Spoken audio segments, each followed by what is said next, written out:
There are moments in life when it feels like everything is against you. A friend suddenly grows distant. A lover turns cold without explanation. A colleague says something that cuts straight to the bone. And you ask yourself, why are they treating me like this? What did I do wrong? But then it keeps happening. Different people, different situations, yet the same old pain. So familiar it's almost chilling. You realize you're living in an emotional loop. Trust then disappointment, hope then heartbreak, openness followed by retreat, again and again. You thought you needed to be stronger. But the issue isn't that you're weak. The issue is, you were never taught how to understand the mechanics of pain. And more importantly, where pain truly comes from. Carl Jung, the psychoanalyst often called the inner pathfinder, once said, "Until you make the unconscious conscious, it will direct your life and you will call it fate." And what that really means is this: pain doesn't come from what others do to you. It comes from the part of you that was once left behind. And that very part, if not seen, healed, and integrated, will keep attracting situations that trigger the same old wounds. Over and over again. This isn't empty comfort, this is a psychological map. One that leads you from emotional chaos to clarity and inner peace. When you understand the workings of the ego, how projection operates, and how to consciously detach from pain and return to your wise, grounded self, you become far less vulnerable than you used to be. You won't need to be tough just to survive. You will become steady from within. And that journey begins with one seemingly simple truth: pain doesn't start outside of you. It begins from within. From here, we will walk through 6 profound psychological secrets, inspired by the teachings of Carl Jung, to understand, to heal, and to become truly unshakable from the inside out. Secret 1. The core: pain comes from within. There's a hard truth, but one we can't deny. Most of the pain you experience doesn't really come from others. It comes from within you. It's not their actions that hurt you, but the unhealed emotions inside you that are being triggered. And every time you feel hurt, rejected, or misunderstood, it's never the first time. It's a repetition, a wound from the past, a memory that was never processed, a fear that still lives in your subconscious. Imagine this: you're in a relationship. One day, the other person starts to withdraw, becomes cold or indifferent. You feel hurt, confused, afraid. But if you pause and look within, you'll realize this feeling isn't new. It's a resurfacing of something you felt long ago. Maybe in childhood, when you felt abandoned, unloved, or not good enough. It's not just this person making you sad. They simply touched a wound you've never truly faced. Carl Jung once said, "The most terrifying thing is to accept oneself completely." And that's why many people avoid looking within. They fear the truth. They fear the possibility that they themselves are contributing to their pain. No one wants to admit they're the ones repeating painful relationships. No one wants to believe they're hurting themselves with deep-seated beliefs like, "I'm not worthy. I always get abandoned. I'm never good enough." The truth is, until you confront and heal these root beliefs, you will keep reliving the same emotional loops. You'll keep getting hurt by different people, but in the same patterns. A new person enters your life, but your reactions, your pain, remain eerily familiar. That's not coincidence. It's your subconscious replaying a lesson you've yet to learn. But when you understand this, you begin to reclaim control. No more blame, no more finger pointing. Each time you're emotionally triggered, instead of reacting as before, you pause and ask, where is this emotion really coming from? Is this really about them, or is this about me? That one question, so simple, holds the power to set you free. Jung called this process individuation, the journey toward wholeness. By facing the shadow within, when you're brave enough to sit with your pain, write about it, speak it aloud, understand it, it starts to lose its power. When you realize that emotions are not enemies, but messages, you begin to mature. You stop seeking rescue from others and start healing from within. Take a simple example. You get easily angry when criticized. It's not just that you hate being judged. Deeper than that, it may be because you were once unfairly criticized or shamed as a child, and no one protected you. So now, every time someone critiques you, it awakens that inner child. You don't respond as an adult, you react as a wounded child. But if you recognize that, you can say to yourself, "This is my past being triggered, but in the present, I can choose a different response." That is real power. In the end, pain doesn't come from others. They are merely mirrors, reflecting what you haven't yet healed. And when you're ready to look into that mirror, without running, without flinching, you become strong, not because no one can hurt you anymore, but because you understand that pain is a doorway to growth, and from that place, no one can hurt you in the same old way, ever again. Secret 2. You're not in pain, it's the ego that hurts. Think back to the last time you felt hurt. Maybe someone didn't reply to your message, forgot your birthday, dismissed your efforts, or made you feel unimportant. That pain, like a sharp stab in the chest, didn't come from the outside world. It came from within. More precisely, it came from a specific part of you, the ego. Carl Jung once said, the ego always wants to be noticed, praised, and made the center of the world. So when the world doesn't revolve around it, when others don't meet your expectations, don't acknowledge your efforts, or even ignore your existence, the ego feels threatened. It flails, rebels, and creates what you call pain. But here's the truth. Your true self, the calm, whole, inner being, is not hurt at all. The one in pain is the ego, the part of you that craves attention, affirmation, and control. Let's take a real-life example. You work hard on a project. You stay up late, pour your heart into it, and hope to be recognized. But during the meeting, your boss says nothing. Your emotions flare, disappointment, hurt, anger. You might think, they don't value me. But if you pause and examine that emotion, you'll see this. Your inner self still knows the value of your effort. It remembers the hours, the dedication. It sees what you contributed. Only the ego, the part that needs praise and validation, is hurting. Why is this important? Because once you realize the pain is coming from the ego, you can begin to detach from it. You stop reacting on autopilot. You learn to observe your anger, your sadness, your sense of rejection, without identifying with them. A friend doesn't reply to your message. The ego says, I'm being abandoned. Your true self whispers, maybe they're just busy. I'm okay. A relationship ends. The ego screams, I'm not good enough. I've been rejected. The self gently says, this is just a season. It's not the truth of who I am, only an unmet expectation. Carl Jung described psychological maturity as the process of realizing that the ego is not the center of the universe, and learning to let the true self lead. That's when you begin to live, no longer ruled by fleeting emotions. This doesn't mean you become cold or emotionless. On the contrary, you feel even more deeply, but with presence, with clarity, without attachment. You learn to acknowledge emotions without letting them control your behavior. When others ignore you, you no longer rush to react. When criticized, you no longer feel the need to defend. When unrecognized, you continue living by your values. A person who lives from the self, rather than the ego, is no longer easily hurt by others' actions, because their worth isn't anchored to things they cannot control. The ego will keep testing you. It will whisper, they don't appreciate you. You're not good enough. You're failing. But you will learn to respond with calm. I see you, but I am not you. And slowly, you'll begin to build a sanctuary within, a space no one can touch, harm, or destroy, because it isn't built on others. It isn't dependent on applause or validation. The key is awareness. Every time you feel yourself overreacting, ask, who is hurting right now? The self or the ego? Just by asking, you begin to unhook yourself from unconscious control. And that is the path to becoming unshakable. Not by building walls to keep the world out, but by dismantling the ego's grip and returning to your radiant, whole, and unprovable true self. Secret 3. Reflex. Others reveal themselves, not you. When someone insults you, criticizes you, or tries to put you down, what's the first thing we usually do? We react, we get defensive, we feel hurt. But here's something most people don't realize.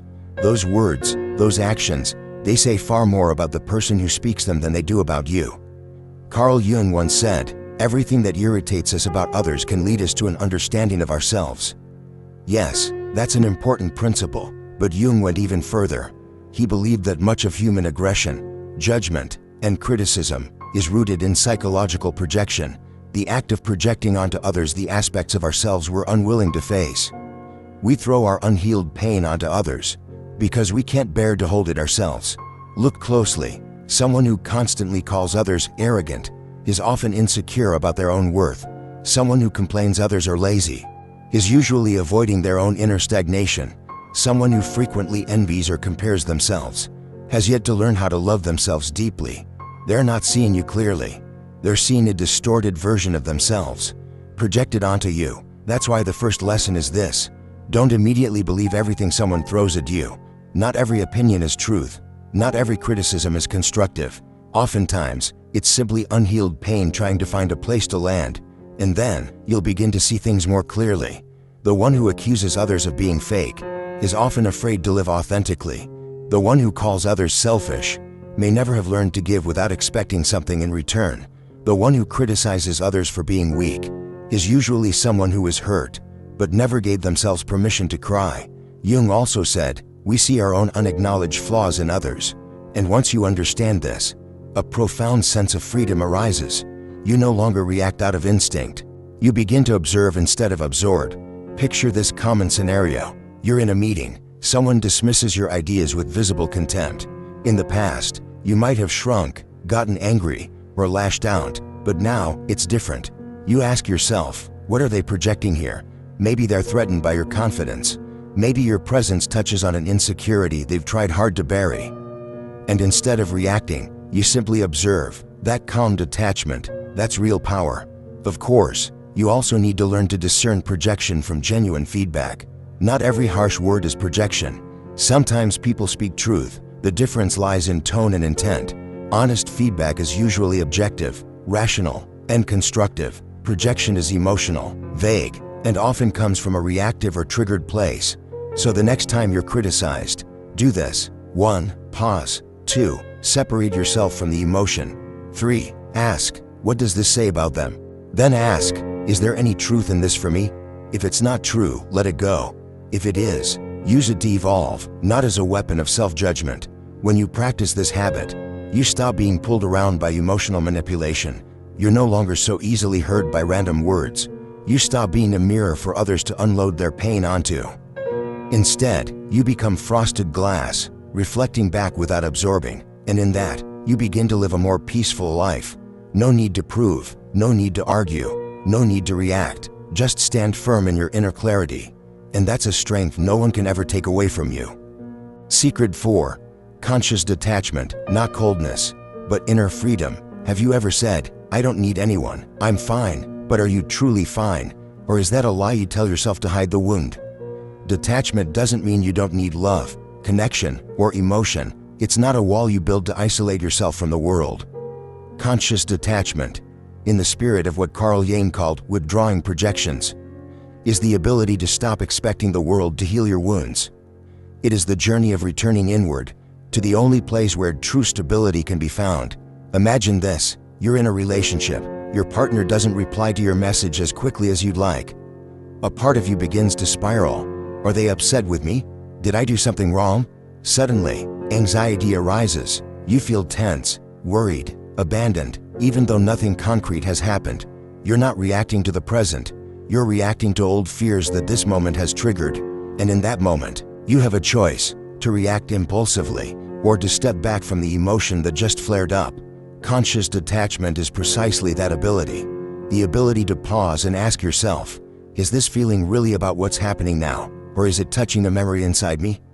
This question isn't meant to dismiss emotion, but to understand it more truthfully. When you begin to observe, instead of getting swept up, that's when you truly start to reclaim your life. Carl Jung once said, the deepest work you can do for the world is to stop projecting your shadows onto others.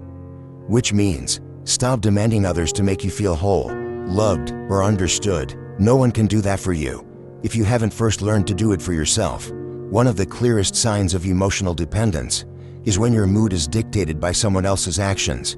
They reply, you're happy. They don't, you're sad. They praise you, you feel worthy. They're silent, you feel invisible. That's not love, that's attachment. Conscious detachment allows you to love without clinging, to care without controlling, to be open without losing yourself. You no longer ask, why don't they love me enough? Instead, you ask, have I loved myself enough? You no longer think, I need them to feel valuable. Instead, you understand, I remain whole, even if they don't see me. Detachment is not indifference. It's the ability to touch life without being dragged by it, to enter love without letting it define you. And most importantly, detachment helps you reclaim your emotional sovereignty. When you are no longer shaken by every word, every message, every glance, you begin to feel a lightness, as if you've been set free from years of being held hostage by others' emotions. Remember, love is not about losing yourself. Love is about being seen without performing, and detachment is what allows you to hold your center in the storm of emotions. It is the anchor that keeps you from drifting into unconscious reactions. Practicing detachment is not easy. You'll encounter loneliness. You'll feel like you're standing outside the crowd when you refuse to react. But trust this, that is the first step into a new world, a world where you can love without needing to possess, care without needing to control, live honestly without fearing rejection. And in that space, you're no longer the easily wounded one. You're the one who knows who you are, and knows that no one can touch that peace inside you, unless you let them. Secret 5. The pain comes from resistance, not because it happened, but because you refuse to feel it. Let's be honest with ourselves. The last time you felt hurt, disappointed, or heartbroken, what did you do? Did you bury yourself in work to forget? Did you scroll endlessly through social media? Did you try to rationalize everything to avoid feeling weak? Did you tell your friends, "I'm fine," even though you felt completely hollow inside? If the answer is yes, you're not alone. Most of us were taught that negative emotions are something to get over quickly, put aside, or not dwell on. But here's a truth few dare to face. What causes your pain isn't the event itself. It's your resistance to the emotion it brings. Carl Jung once said, "We cannot change anything until we accept it." Condemnation does not liberate, it oppresses. That statement is the key to understanding why our suffering lingers. Resistance, the trap that doubles the pain. When you're sad but say to yourself, "I shouldn't be sad." When you're angry but force yourself to appear calm. Afraid of being judged. When you're disappointed but push yourself to stay strong, to not let anyone see it. In those moments, you're not just feeling the emotion, you're fighting it, and that fight creates a second layer of pain.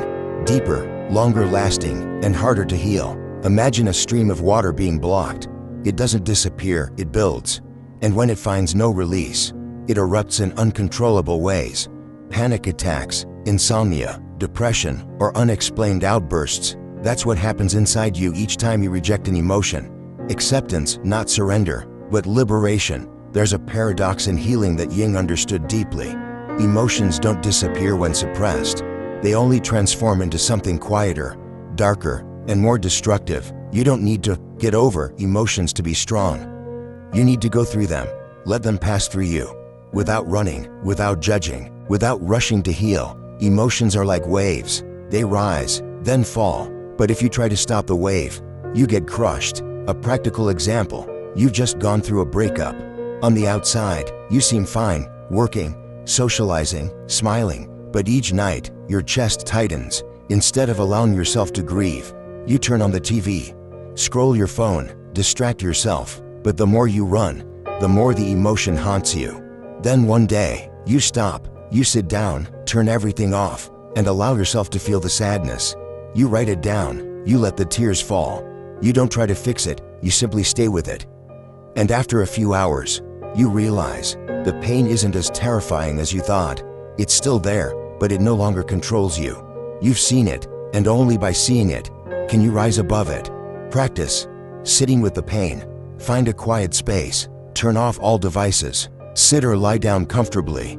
Name the emotion, sadness, anger, betrayal, jealousy, fear. Feel where it lives in your body. Don't analyze, just ask, where is it in me? Chest, stomach, throat. Then gently say to the feeling, "I see you, I'm not fighting you, you're allowed to be here." Just sit, don't try to change anything. Just 5 to 10 minutes a day can help you become the observer of your emotions instead of their victim.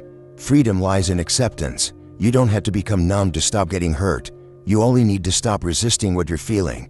Once you do that, pain loses its power. It's no longer a monster lurking in the dark, just a natural part of being alive. Carl Jung once said, "One does not become enlightened by imagining figures of light, but by making the darkness conscious." And that's exactly what you're doing. Each time you stop resisting and start listening to yourself. Secret 6 to 4 ways to apply Jungian thought in daily life. Transformation only happens when insight becomes action. Understanding depth psychology, the ego, projection, resistance, is a crucial first step, but understanding alone is not enough. Carl Jung was not just a discoverer of the soul, he was a mapmaker, and a map only has meaning when you begin to walk it. So how do you transform these insights into daily practices? How do you go from someone easily hurt, easily reactive, easily swept away by others, to someone who can step back, observe, and anchor yourself in inner peace?